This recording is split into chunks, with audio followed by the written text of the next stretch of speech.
अगदी शाळेत असल्यापासून मीताला नवीन वस्तूंचं फार आकर्षण होतं. ती लहान असताना दरवर्षी तिला शाळा सुरू झाल्यावर नवीन स्कूल बॅग, नवीन वॉटर बॉटल, नवीन टिफिन लागत असे. जर तिला हे सर्व नाही घेऊन दिले तर ती तिच्या बाबांवर नाराज होत असे. आई विना पोर ती, त्यामुळे तिचा बाबा तिचे सगळे हट्ट पुरवत असे. हो, मीताची आई ती 5 वर्षांची असताना कॅन्सर या आजाराने जग सोडून गेली. तिच्या बाबाला सगळ्या नातेवाईकांनी समजवले की तू दुसरे लग्न कर. मीता अजून खूप लहान आहे आणि तिला आईची गरज आहे. पण मीताच्या बाबाला हे मान्य नव्हते. त्यामुळे त्या दिवसापासून तोच मीताची आई आणि बाबा दोन्ही झाला होता. एकटी मुलगी असल्यामुळे मीता थोडी लाडावलेली होती, पण तरीही तिच्या बाबाने तिला योग्य ते संस्कार देण्याचा प्रयत्न केला होता. आज तिच्या कॉलेजचा पहिला दिवस होता, त्यामुळे नेहमीप्रमाणे मीताच्या बाबाने तिला नवीन वॉटर बॉटल आणि टिफिन घेऊन दिला.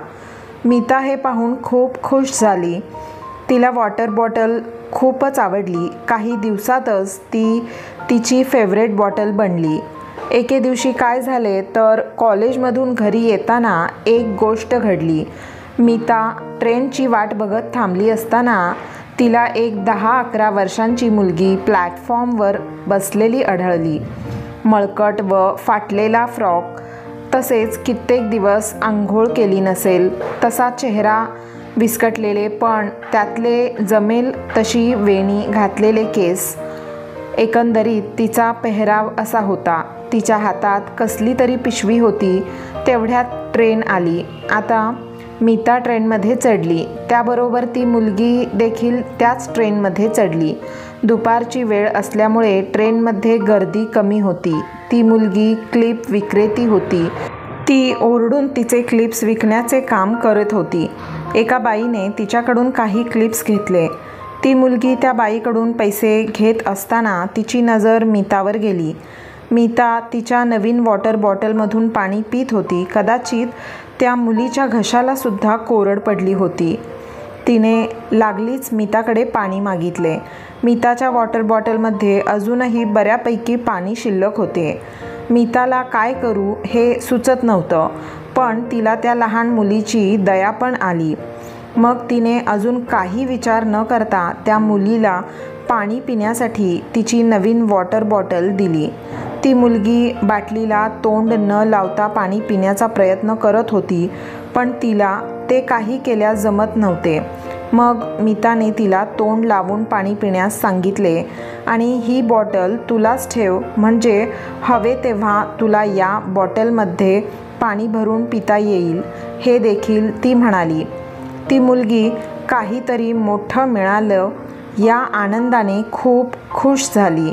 मीताला थोडं वाईट नक्की वाटले, पण तरीही कोणाला तरी मदत केल्याचे समाधान आज तिच्या चेहऱ्यावर होते. तिने घरी आल्यावर तिच्या बाबाला आज घडलेली सगळी हकीकत सांगितली. तिच्या बाबाला मीताचा खूप अभिमान वाटला. तसेच आईविना मुलगी वाढवून पण तिच्यावर योग्य संस्कार झाले ह्याचेही कौतुक वाटले. दुसऱ्या दिवशी नेहमीप्रमाणे मीता कॉलेजला गेली. तर त्या दिवशी येताना ती सेम मुलगी तिच्या ट्रेनमध्ये होती. त्या मुलीने मीताकडे बघून स्माईल केले आणि तिच्या हातात पेपरमध्ये गुंडाळलेले एक पाकीट दिले व ती मुलगी म्हणाली, ताई, तुम्ही कोणताही विचार न करता मला पाणी देऊन माझी तहान भागवलीत आणि ही इतकी महाग पाण्याची बाटली ही दिलीत. पण मी ही बाटली फुकट कशी घेऊ, म्हणून तुम्हाला माझ्याकडून एक छोटीशी भेट, प्लीज नाही म्हणू नका, असे म्हणून ती मुलगी दुसऱ्या स्टेशनला उतरून गेली. मीताने ते पाकीट उघडून पाहिले तर त्यामध्ये वेगवेगळ्या रंगाचे 4 क्लिप्स होते. मीता मंद हसली आणि याच विचारात ती घरी आली आणि पाहते तर काय, तिच्या बाबाने अगदी सेम तशीच वॉटर बॉटल मीतासाठी आणली होती.